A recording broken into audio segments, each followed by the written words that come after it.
Hey guys, welcome back to my channel and a warm welcome if you're new, honey.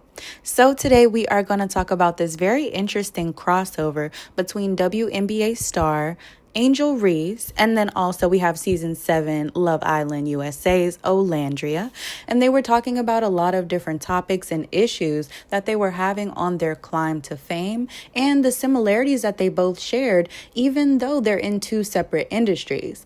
Also, Nick has chimed in as well on his thoughts about being back in the villa and just getting a little bit more deeper in depth with it as well compared to all the other interviews that they've done before. So if you're ready to get into this story and the interviews, just stay tuned. So I really enjoyed the interview that we're about to watch together because instead of it just being a regular celebrity podcast or a celebrity meetup where they're just talking about latest trends and stuff that really doesn't matter in the world, it was more of like a deep conversation where they talked about their identity and having self-confidence and pushing through the hate and how that hate kind of propelled them forward to be who they are today in the position that they are currently. So I just really enjoyed that. And I felt like a lot of people out there needed to hear stuff like that. So for those who don't know, Angel Reese, she used to play for the LSU Tigers and now she plays for the Chicago Sky. But she does way more than basketball. I think she actually just did a runway walk with Victoria's Secret maybe a couple months ago, if that. But yeah, she was looking real good. And then, of course, Miss Olandria, she blew up after Love Island season 7. And yeah, ever since then, she's been modeling. She's been speaking at events. She has been motivating future students to continue on the right track and have faith in themselves and their confidence and their goals, which I just love. Now, before they got too deep into the conversation, they first were talking about Olandria's background and why she wanted to move to Houston. I never experienced living in the city, which is why I kind of wanted to go to Houston. And specifically Houston because I wanted to be somewhere where I wanted to see like a lot of Black excellence. It was easier for me to see myself as an entrepreneur or as a homeowner or whatever in Houston because so many beautiful Black people are doing so well there. And like everyone I would meet, no one would have a regular 9 to 5 like me. Everyone will always be their own boss. So it's like I always wanted to be around that because it's so much easier to picture myself in their shoes or in that, in the area. So what it sounds like to me is that Olandria always knew that she was going to do great things, so she wanted to be surrounded by great people to keep her mind in that productive and ambitious mindset, because you kind of have no choice to be ambitious and productive when everybody around you is also doing the same exact thing. Just like on the flip side of that coin, if everybody around you is being lazy, it's going to make you want to be lazy. So I love how she set herself up for success, just like before anything really ever got popping. It's like, I'm gonna be great. And I noticed this with a lot of successful people. They tend to know that they're gonna be great. They know they're gonna do great things, so their actions reflect that, and they genuinely end up being successful, which is awesome. Then she goes on to mention how much she really resonated with Angel Reese and how much hate that Angel Reese had to deal with 1 and 2 years ago, because now she has to deal with just the same amount of hate almost, even though they're in two separate industries. I was literally talking to somebody earlier, I'm like, bro, Angels, like your whole career, how you got into the spotlight, and it reminded me so much of what I'm going through right now. And at the time, I'm like, dang, like this girl, she don't be doing nothing. She just be being herself, and she gets tore down about it. And I really just love the way how you just like continue to elevate, regardless of what the haters are saying. You see, was continue to elevate and just have like this queen energy about you. Always admired that about you. And it's so weird because I never thought I would be in that same predicament a year or two later.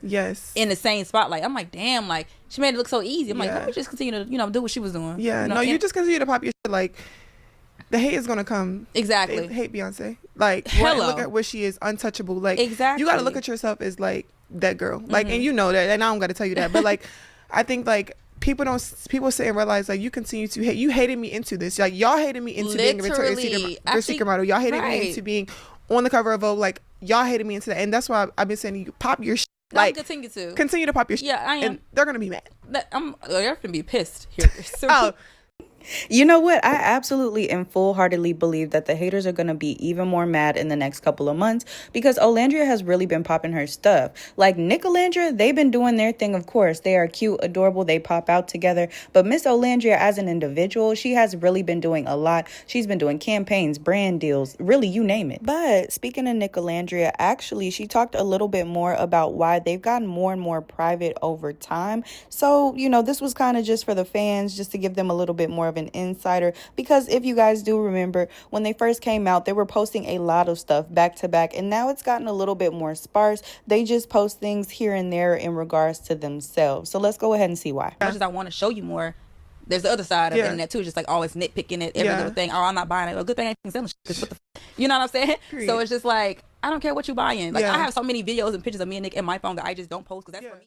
Period. I know that's right. And I feel like since they are celebrities or very well known right now, keeping the inner workings of their relationship private is a very good idea because we all know if they were to unfollow each other or get into an argument online, everybody would be freaking out. The internet would be in shambles and nobody really needs that extra stress on them. So I'm glad that they keep that private, but they still show us really cute pictures and videos whenever they feel compelled to do so, which is very understandable and justifiable. Now she goes on to gush even more about Nick, and you can really tell that she loves him. Well, okay, I don't want to use the L word, but I feel like she does. So let's watch. Being able to be your own person and separating, like, I'm Olandria, you're Nick, and I'm still gonna pop my shit, and I want you to pop your shit too. Nah, facts. I feel like it's so easy, especially with a partner like Nick. He allows me to be myself. I'm unapologetic. He never try to shut me down or water me down. Yes. I'm always talking about how I love being black, whatever. Yes. He support the hell out of it. He never those type of talks never make him feel uncomfortable. He support me through and through, regardless of what I got going on. And he know he's dating the it girl. Like never try to steal my shine when we out. And they taking pictures. He be like, "Oh no, take pictures of her." He be like getting the BTS of it. You know what I'm saying? Because it's so funny. Because prior to this life, when I used to date, a lot of guys used to be so intimidated by me. They would try to dim my light, say little things to try to like throw me off my game. You know what I mean? I'm like, bro, we ain't in competition. Like, what's up? Like, which turned me off to the dating game years ago. I'm like, why are we in competition? The man be trying to be cuter than you these days. Yes, I don't like no shit like that. It's like it's only one bad bitch in this relationship, and that's me. And I'm so happy. Like Nick supports me. He never tried to like steal my shine, and he always just supported me out loud, even behind closed doors too. Always trying to find ways within his busy schedule to fly out to support me, to see me, whatever. Even with the New York Fashion Week, he literally flew in, busy as hell, canceled his. Flew in to support me, smiling big as fuck, supporting me in every single show that I was a part of. So I'm like, I need something like that.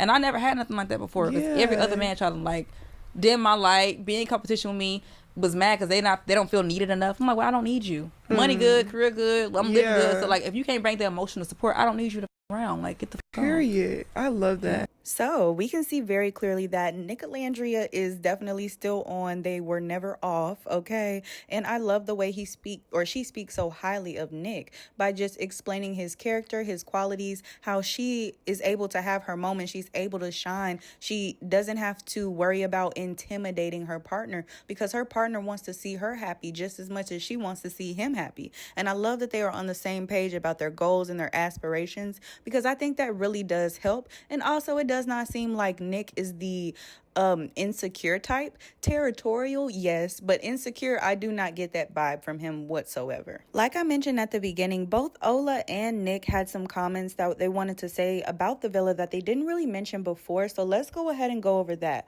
First, we're going to go over Ola's in the interview, and Nick's, he just posted that about 3 hours ago, so it's fresh, and of course, we're going to get into that one too. Was there ever a moment that you were like, I can't do this shit, like, I gotta go? For sure. It's so much. It's so funny because it would be times when me and Iris, shout out to my girl Iris, we would be in the bathroom and we'd be like, next dumping, send me home. She's like, no, send me home. We in the bathroom like going back and forth like, no, send me home. Yes, because it was like it got to be a lot sometimes. Oh my gosh. Were you ever like nervous, or like the thought process of like what people thought like back home, or like what America thought?